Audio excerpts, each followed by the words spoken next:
अरविंद केजरीवाल जी के नेतृत्व में आम आदमी पार्टी की सरकार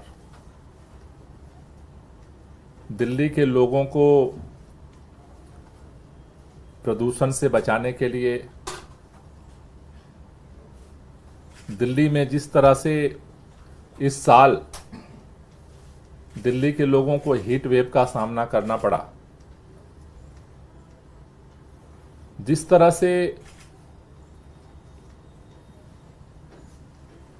पर्यावरण में लगातार बदलाव का प्रकोप लोगों को झेलना पड़ रहा है, उसको लेकर के काफी गंभीर है। और इसलिए दिल्ली के अंदर ग्रीन बेल्ट को बढ़ाने के लिए, हरित क्षेत्र बढ़ाने के लिए लगातार काम कर रही है। पिछले विधानसभा चुनाव के दौरान दिल्ली के मुख्यमंत्री माननीय अरविंद केजरीवाल जी ने दिल्ली के लोगों से 10 गारंटी का वादा किया था कि हमारी सरकार बनेगी तो 5 साल में ये 10 काम हम पूरा करेंगे। उसमें से एक गारंटी थी, जो प्रमुख गारंटी, कि दिल्ली में 5 साल के अंदर 2 करोड़ पौधे लगाए जाएंगे, जिससे दिल्ली के ग्रीन बेल्ट को, हरित क्षेत्र को और बढ़ाया जा सके।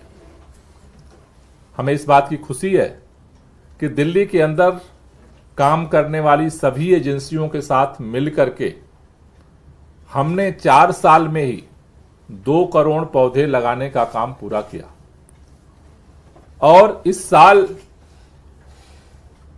हीट वेव के बाद लगातार लोगों की चिंता और बढ़ी है, जिसको देखते हुए 64 लाख पौधे अगले वित्तीय वर्ष में 1 साल में लगाने का लक्ष्य सरकार ने लिया है, सभी एजेंसियों के साथ मिलकर के। लेकिन इसी बीच दिल्ली के अंदर सतबड़ी, छतरपुर के अंदर एक चौंकाने वाली घटना सामने आई कि फरवरी के महीने में डीडीए ने 1100 पेड़ अवैध तरीके से,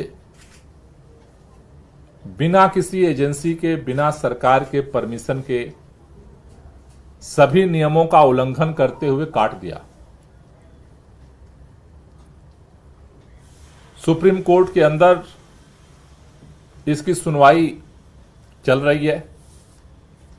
सुनवाई के दौरान डीडीए के वीसी से सुप्रीम कोर्ट एक ही बात बार बार पूछ रहा है कि किसके आदेश पर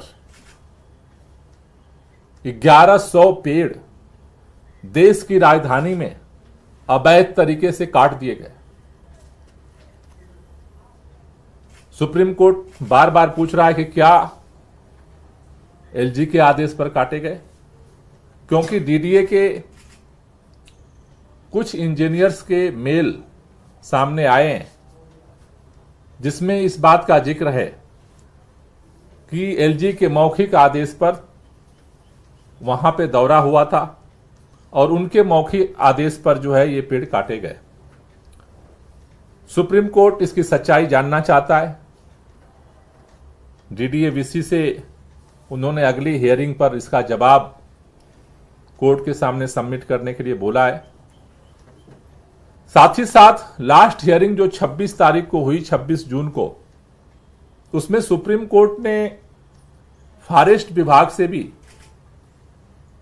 स्टेटस रिपोर्ट सबमिट करने के लिए बोला। ये सारी खबरें अखबारों में छपी, मीडिया के सामने आई। उसके बाद हमने दिल्ली सचिवालय में 26 तारीख को ही शाम को 4:30 बजे फॉरेस्ट विभाग के जो उच्च अधिकारी हैं उनके साथ बैठक की। बैठक में उन्होंने हमें यह बताया कि हमने इस इल्लीगल जो ट्री कटिंग है उसके खिलाफ 2 जो अलग अलग एरियाज हैं उसमें डीडीए को हमने 5 मार्च को एक नोटिस दिया। उसके बाद फिर दोबारा नोटिस 22 मार्च को हमने दिया। उनकी तरफ से कोई ठोस जवाब नहीं आया। मामले की गंभीरता को देखते हुए मैंने मीटिंग में ये डायरेक्शन दिया कि फरवरी से लेकर के और अब तक जो जो घटनाक्रम हुआ है वो सारे फैक्ट्स रिटन में हमें सबमिट किए जाएं। हमने 27 तारीख को 11 बजे तक ये रिपोर्ट सबमिट करने का निर्देश दिया था, लेकिन 11 बजने के बाद भी रिपोर्ट नहीं जब आई तो हमारे ऑफिस ने फॉरेस्ट विभाग के अधिकारियों से संपर्क किया। उसके बाद उनकी तरफ से आया कि आप रिटन में दीजिए, तब हम इसका रिपोर्ट जो है और जवाब सबमिट करेंगे। उसके बाद फिर हमने रिटन में ये मिनट्स मीटिंग की जो नोटिस है उसको हमने जारी किया और हमने उनको समय दिया कि आप 28 तारीख को 11 बजे तक हमें सारी जो फैक्ट्स हैं, जो सच्चाई है, उसकी रिपोर्ट आप सबमिट करिए। लेकिन 28 तारीख को भी 11 बजे तक हमारे पास कोई रिपोर्ट नहीं आई।